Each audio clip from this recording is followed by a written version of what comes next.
Combat achievements introduced into the game in 2021 have since become a staple that players strive to complete, be it for rewards or for the legendary Zakalm.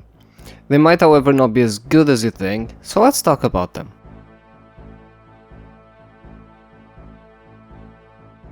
What is the objective of combat achievements? Combat achievements were introduced with the intention of pushing players into PvM.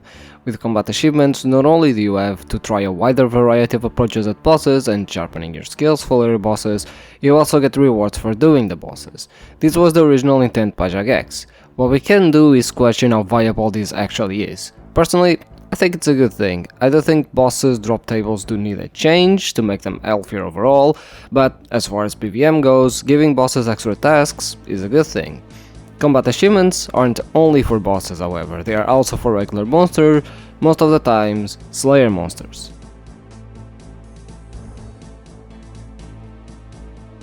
Before I go into the rewards or the tasks themselves, I want to talk about the general problems. The first issue, and one that has already been addressed, which was the point system. When the achievements were first released, you had to complete all achievements in a certain tier to get the rewards. This in practice meant that it didn't matter if you had all of the master tasks done, you would have to do the low level ones from a newly released boss in order to get your master rewards back. Eventually Jagex introduced a point system, which is much better, so you can somewhat choose which tasks you do for what rewards. You still need to do them all for Grandmaster, however it's not as bad, and this system does make harder tasks more valuable. It is still not the best system out there, as essentially 6 very easy tasks are worth the same as a Grandmaster task.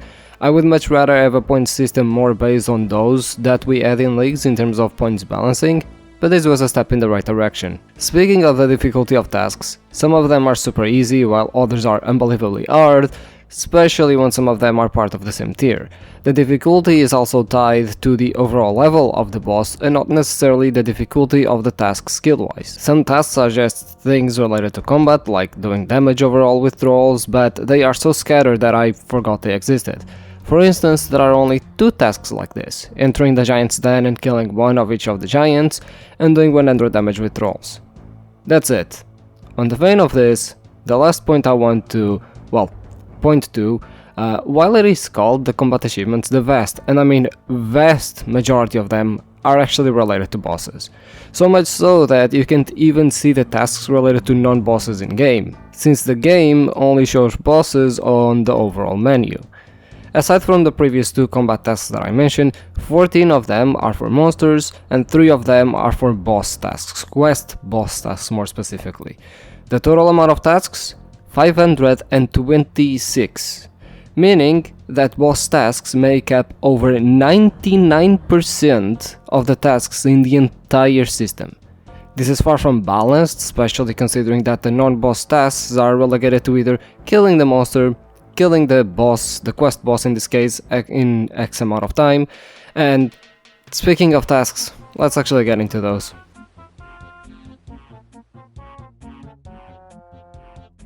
There are multiple types of tasks that the achievements ask of you.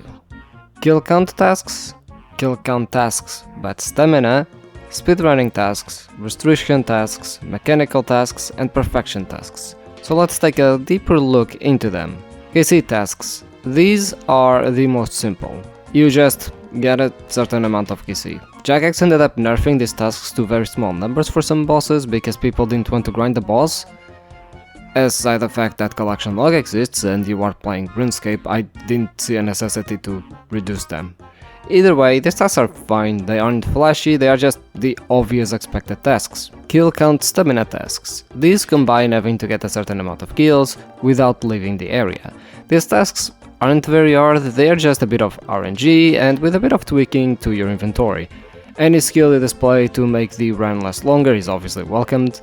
I think these tasks are also fine, maybe a bit more flashy than the normal KC tasks, but nothing amazing. Overall, both of these are pretty well balanced and sort of do their job, nothing too amazing. Restriction tasks. These tasks require you to kill a boss under certain restrictions, such as using a specific type of weapon.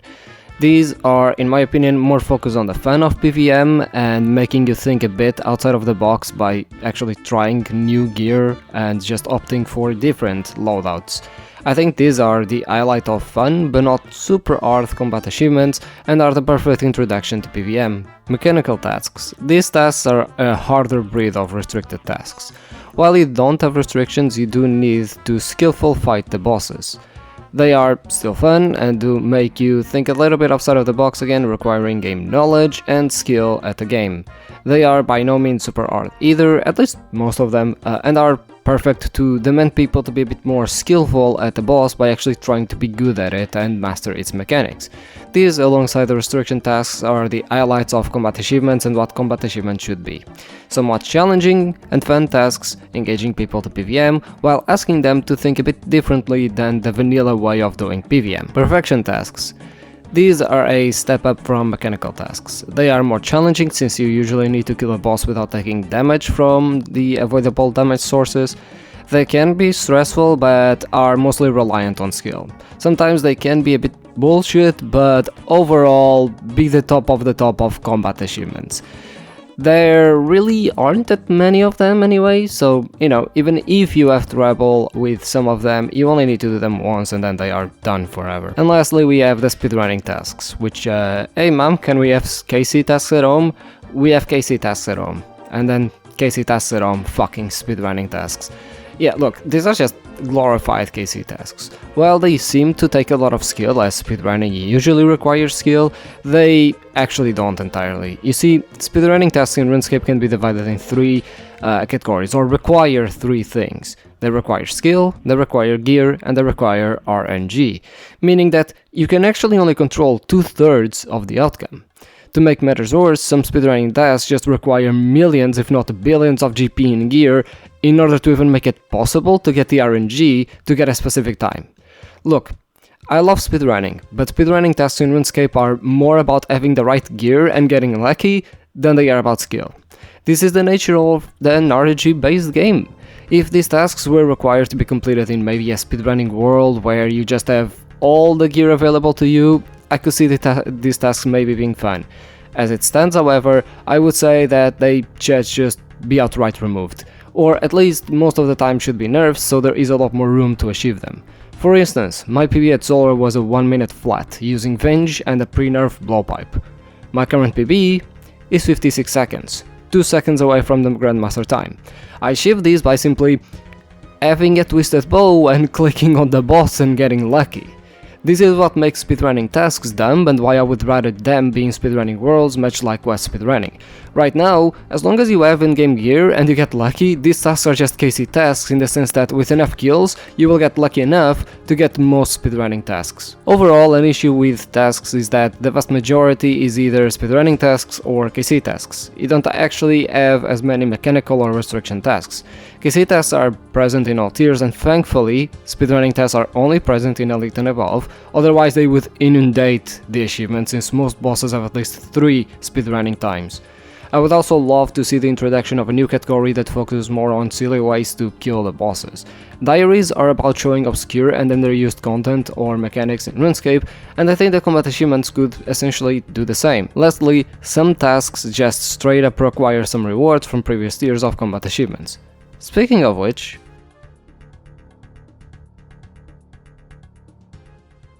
finally, let's talk about the rewards. Most of the rewards focuses on combat, obviously, however they're kind of disappointing, because while most of them can be useful, they aren't exactly related to most of the tasks you do. The rewards are, and this is not an exhaustive list, increased rates of close scroll drops, which aren't exclusive to PvM, like a boss tasks offer more boss skills per task, you gain more past control points, which is a minigame, you get more tokens at the Warriors Guild, which is a minigame, Dwarf Cannon holds more cannonballs, which are not gonna be used in most bosses, Barrow Sprayer drain not triggering when wielding Hilt, God Wars Dungeon doors requires less monsters, private instances at God Wars Dungeon, Summon Thralls last longer, Slayer bracelets have a chance of not breaking and instead fully recharging, so mostly a Slayer reward, unlimited teleports to God Wars Dungeon and the Tsar place. So outside of Barrows and God Wars Dungeon, all of the other bosses you do not get any rewards for them. While yes, some of these rewards will impact those, it still feels bad enough to go through all of this effort and not be rewarded by it. Like, don't get me wrong, the rewards are good, but when it comes to the distribution of PvM in RuneScape, they aren't very good. I also do enjoy the cosmetic rewards, being locked behind tiers. People love cosmetics and this way they can show their achievements, and this does a very good job at it.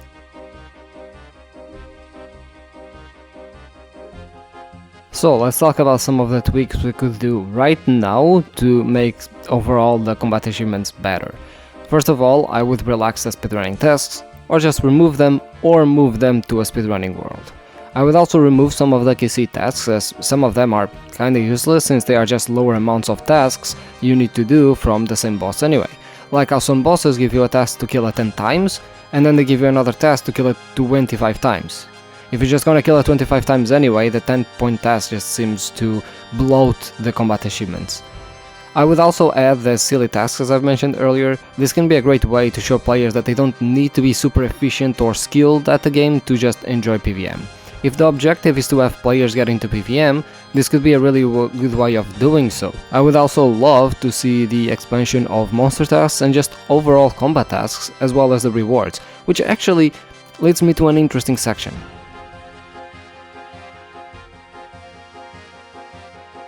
Okay, so hear me out. I know this is going to sound somewhat radical, but I think it does a better job at addressing most of the issues I actually have with the system. We should actually have two different systems. We could keep the combat achievement system, a system focused on overall PvM, introduce more monsters and more tasks related to monsters as a whole, while offering rewards that buff overall PvM like many of the rewards that it already offers. The point system would work perfectly here, and it would teach players that PvM is more than bossing. You don't need to go to a super hard boss to enjoy PvM, as PvM doesn't really need to be a stressful experience. But what about the bosses then? Well, we could create a bossing system. While this wouldn't work with achievement diaries, it would 100% work with bosses. It is rare for Jagex to just change a boss or add more stuff to a boss. This means we could have a system that, rather than relying on a bunch of tasks for different bosses to be completed, we could have tasks specific for every boss, like we currently have. However, we could then give rewards specific for those bosses. What are the positives here? Well, pretty simple. This would allow players to be rewarded for doing a specific bosses with rewards for those bosses. For example, if I do 4 out of 9 tasks for Giant Mole, I could unlock a shield to prevent Mole from mathing my screen. You could have more rewards per boss, as well as, Giant Mole having 50 tasks, for example, would not impact the rewards of people that like to do chambers, for example. Another positive of this system is that you don't lose rewards when a new boss comes out. You can simply focus on a boss-by-boss basis for both tasks and rewards without ever losing rewards you accrued from previous bosses. This system feels far more rewarding. It's less of an hassle for players to deal with, and overall it would create a much needed separation between bossing and PvM, and would allow for more emphasis to be placed on PvM and combat achievements rather than over 99% of tasks being boss tasks. I can 100% guarantee you that my PvM experience in old school RuneScape is not 99% bossing.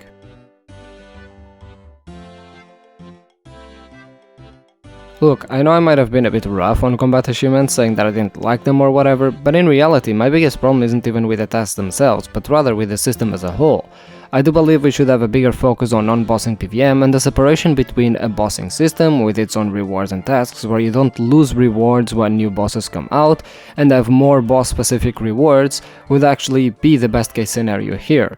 Essentially, you would be rewarding players for doing a boss, and you wouldn't punish them by having to do a boss they don't like to do just to get a reward for a completely different boss. The combat achievement system could still remain, we just need more tasks for it and more overall PvM rewards, rather than just being combat minigame rewards and God Wars dungeon rewards. Either way, I hope Jagex keeps improving on the combat achievements, as I think the system right now is far from perfect, but I'm glad we already have improvements coming its way. Also, one of the rewards for combat achievement should be to be able to subscribe to my YouTube channel, so go ahead, do it.